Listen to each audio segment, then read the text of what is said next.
Sometimes it's really hard working towards something that you really don't see in the natural yet, but you know that you're supposed to be doing it. You know that it's something inside of you that cries out every time you come in contact with this gift, and you know you're supposed to be doing it.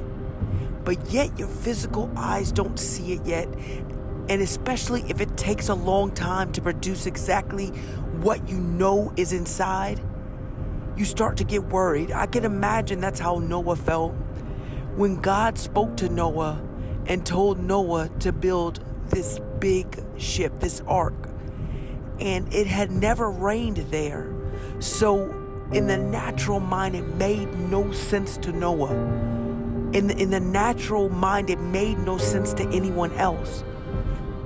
But yet God told him to do it. And so he begins to do exactly what God says. God called him an upright man, but he began to build exactly what God said. And I can imagine getting the supplies and getting the wood and people looking at him like, what are you doing? Why are you wasting time doing that when you could be focused on your family? You could be focused on the business that you have. You could be focused on your career. You could be focused on making a relationship better, but yet Noah knew what God had told him to do. So Noah goes and gets all the supplies, and he starts hammering, and he starts sawing, and he starts getting everything together, and little piece by little piece begins to come together, and then they realize what he's building or what he's doing.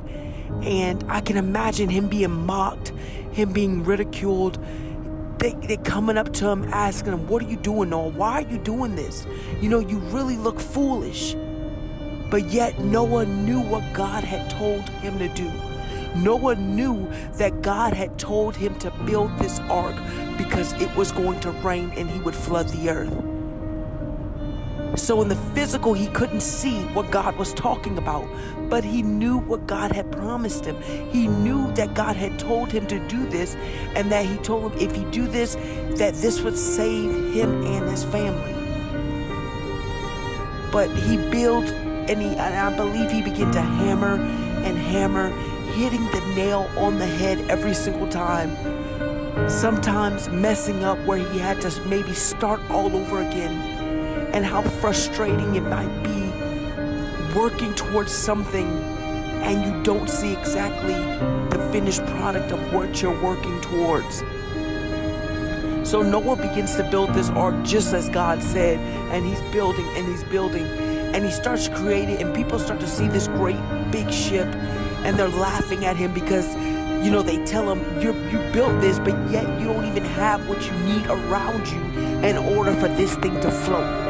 In order for this thing to do exactly what it was meant to do, you don't even have what you need. But yet Noah knew what God had told him. So Noah begins to get the animals 2 by 2. God sends the animals to Noah, and he sends them 2 by 2, just as God told him. And Noah starts to put the animals where they're supposed to go. He gets everything they need as far as food. And he's putting everything up, and people are looking at him. People are just watching from afar. Those that might not have talked about him to his face, they're just watching from afar because they're confused on why he would waste so much time. And yet they don't see what he needs in order for this thing to work. And so Noah gets all the animals together, and then it begins to rain.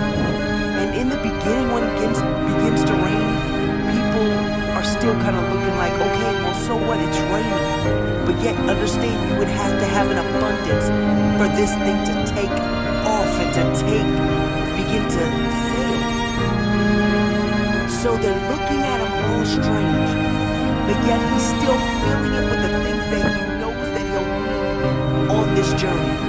He's filling it with the things that he knows that the animals will need on this journey. And I can imagine even once he shuts the doors and it begins to pour and it begins to rain and the abundance of rain begins to come and it begins to fill up to where the boat begins to float. And even with the animals in their natural process and how the smell might have been horrible, because of all the mess that was on the boat. But yet the boat still floated. There was so much mess because of the animal's natural process, our body's natural process. And it stunk. But yet the boat still floated. And see, a lot of times people will tell you, listen, you need to have your stuff together and make sure there's no mess around before you think you can take flight, before you think your stuff can start to float. And they'll begin to tell you these things. And that's where we get the misconception of you have to be perfect. So they're telling you, listen, get your life together before you start to work in your purpose. Listen, get your stuff together before you start talking to anyone, before you start motivating, before you start encouraging. And they're telling you these things because they're telling you, look, you need to have everything together. But yet on that ark, it stunk bad. There was mess all over the place. And I'm sure Noah, there was plenty of times where even from all of the mess, his head began to hurt. But yet he knew God had told him to do something. He knew God had told him, listen, I need you to do this because I want to clear out some things. I want to clear out some things, so I need you to do this. And yet he was dedicated to the process. He was faithful to the process. And a lot of times we're not faithful to the process.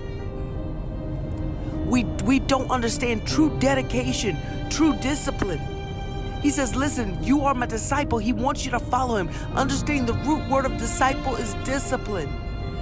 We've lost the thought, we've lost the practice of being disciplined in order to accomplish the process that God puts us through. I don't know about you, but I'm trying to win this race. But understanding winning it is not the fastest nor the strongest, but just the one that endures to the end.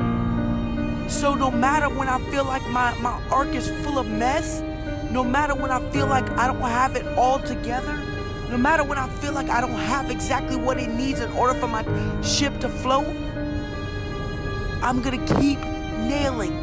I'm going to keep working towards the process because I understand there was a promise in the process.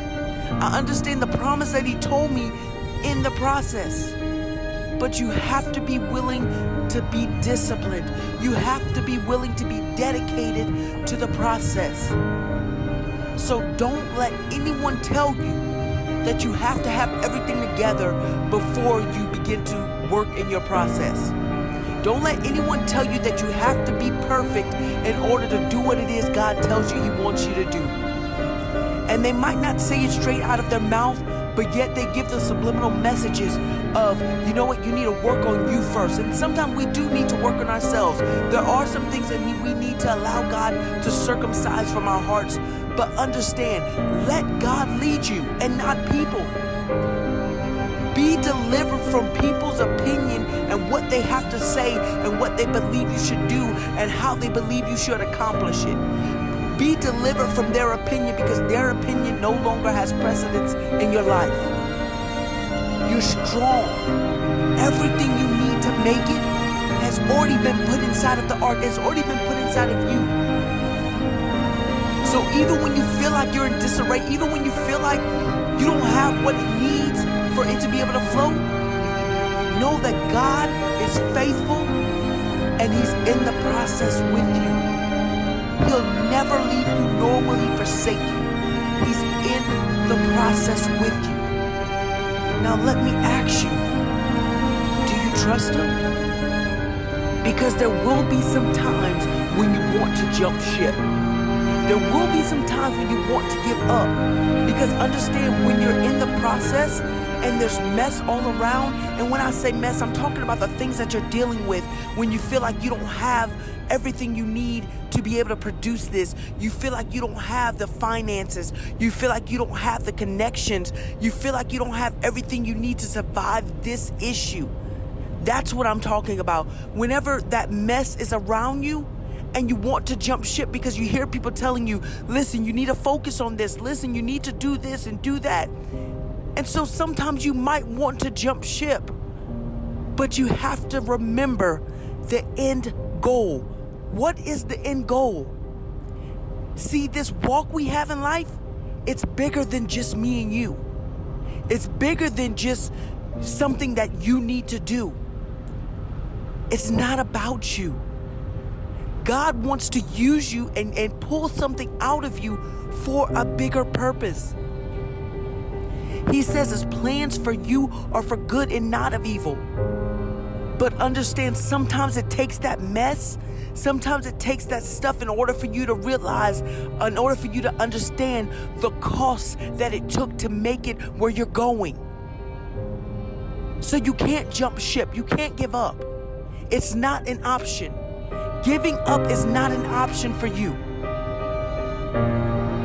So let's begin to get that out of our head and say, okay, what is it, God, that you want to do in me? What is it that you want to show through me? Because God, I know you have a bigger plan.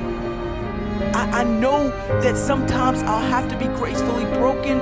I know that sometimes that I'll have to have trials and tribulations because you're making me. You're making me to the person that I need to be in order to be able to handle the smell of the mess, in order to be able to handle all of this. So God, even when I want to jump ship, Father, help me. Help my unbelief when I don't believe even in myself. But I do believe in you. And I understand you have a plan for it all. And God, even when I feel like I can't trust my process, I trust you. So begin to talk to God. Begin to tell him, God, listen, because sometimes you won't understand why. And you have to get to a point where sometimes you won't have that closure of why this happened, why that happened. You have to understand that God has a plan for it all. So when you don't understand why, and when you don't understand why this is happening to you, God, I trust you. God is looking for you to trust him.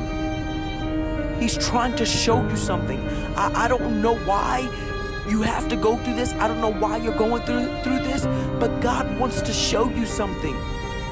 So let's pass this test and let's see whatever it is that God wants to show you so that you can flow and that you can flow in the abundance. Because that's what we're all looking for. We're looking for the abundance of rain that he tells us about. We're looking for the abundance. And because we don't see it, because it's only trickling, because it's only, it's slowly raining, we don't see it. We get discouraged. But you can make it and you will make it. You are a winner. You can do all things through Christ who strengthens you. There's nothing you can't handle. So when you feel like your life is in a mess, rest in the fact that there's about to be an abundance and you will flow. Just trust the process.